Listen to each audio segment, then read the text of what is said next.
Xingzhen of the Yehinara clan was born on the 10th day of the 10th lunar month, in the 15th year of the Daoguang Emperor's reign, 29th November, 1835. Her father was Huizheng, a member of the Bordered Blue Banner, who held the title of a third-class duke. Palace archives show that Huizheng was working in Beijing during the year of Xingzhen's birth, an indication that she was born in Beijing. The file records the location of her childhood home, Pichai Hutong, Shisapelu, Beijing. Lady Yehinara had a sister named Wanzhen and a brother named Guiqiang. In 1851, Lady Yehinara participated in the selection for wives to the Xianfeng Emperor alongside 60 other candidates. Lady Yehinara was one of the few candidates chosen to stay. Among the other chosen candidates were noble Lady Li of the Tatra clan and concubine Zhen of the Neo-Huru clan. On 26 June 1852, Lady Yehinara left her widowed mother's residence at Sila Hutong and entered the Forbidden City, and was placed in the 6th rank of consorts, styled Noble Lady Lan. On the 28th February 1854, Noble Lady Lan was elevated to the 5th rank of consorts and granted the title Concubine Yi. On 27 April 1856, she gave birth to Zaichun, Xianfeng's first and only surviving son. On the same day, she was elevated to the 4th rank of consorts as Consort Yi.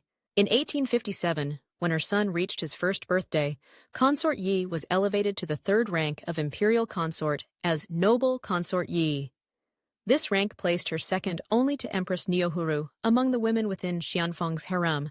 Unlike many of the other Manchu women in the imperial household, Noble Consort Yi was known for her ability to read and write Chinese. This skill granted her numerous opportunities to help the ailing emperor in the governing of the Chinese state on a daily basis. On various occasions, the Xianfeng emperor had Noble Consort Yi read palace memorials for him and leave instructions on the memorials according to his will. In September 1860, during the closing stages of the Second Opium War, the British diplomatic envoy Harry Parkes was arrested along with other hostages, who were tortured and executed. In retaliation, British and French troops under the command of Lord Elgin attacked Beijing, and by the following month, they had burned the old summer palace to the ground. Xianfeng and his entourage, including Noble Consort Yi, fled Beijing to Ruihei province. In hearing the news of the destruction of the old summer palace, Xianfeng, who was already showing signs of dementia, fell into a depression. He turned heavily to alcohol and other drugs and became seriously ill. 8. He summoned 8 of his most prestigious ministers, headed by Sushen, Zayuan, and Duanhua, and named them the 8 regent ministers to direct and support the future emperor. Xianfeng died on 22 August 1861 at the Chengde Mountain Resort in Ruihei province. Xianfeng's heir was his 5-year-old son with Noble Consort Yi.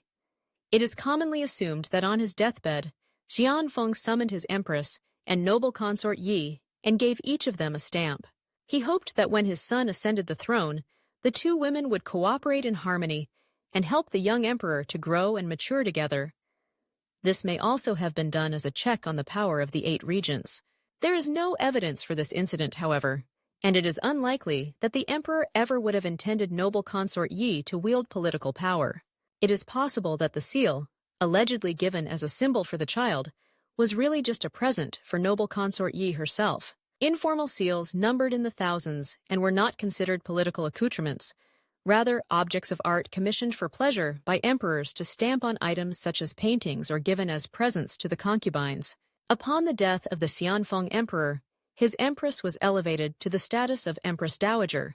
Although her official title was Empress Dowager Cixi, she was popularly known as the East Empress Dowager because she lived in the eastern Zhongqi Palace. Noble Consort Yi was also elevated to Empress Dowager Cixi.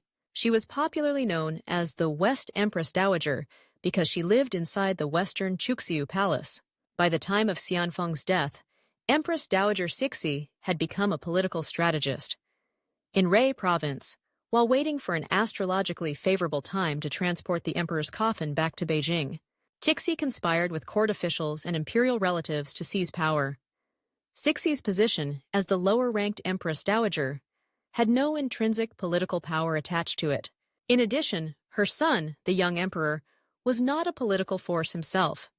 As a result, it became necessary for her to ally herself with other powerful figures, including Empress Dowager Cixi suggested that they become co-reigning Empress Dowagers, with powers exceeding the 8 regents. The two had long been close friends since Cixi first came to the imperial household. Tensions grew between the two Empresses Dowager and the 8 regents, who were led by Xu.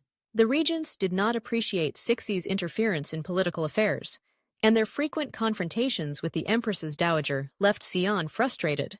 Xian often refused to come to court audiences, leaving Cixi to deal with the ministers alone. Secretly, Cixi had begun gathering the support of talented ministers, soldiers, and others who were ostracized by the 8 regents for personal or political reasons.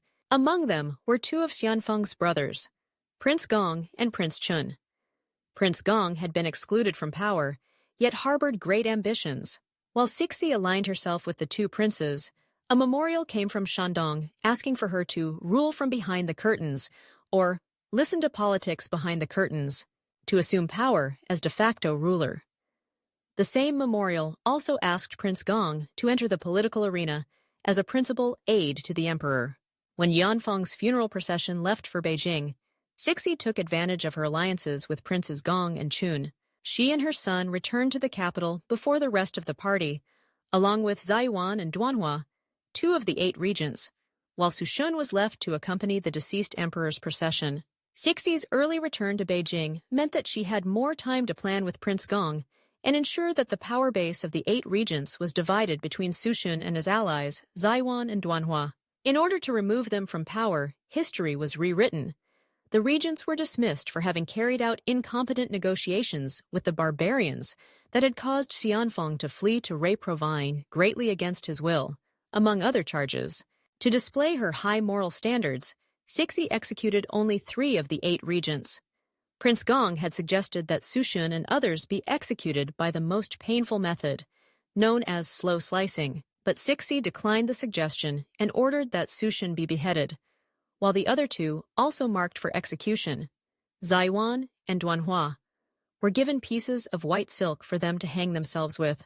In addition, Cixi refused outright the idea of executing the family members of the regents, as would be done in accordance with imperial tradition of an alleged usurper. Ironically, Qing imperial tradition also dictated that women and princes were never to engage in politics. In breaking with tradition, Cixi became the only Empress Dowager in the Qing dynasty to assume the role of regent, ruling from behind the curtains. This coup is historically known as the Xinyou coup, because it took place in the Xinyou year, the name of the year 1861 in the Chinese sexagenary cycle. A second part on this topic will be released soon. While you wait, subscribe.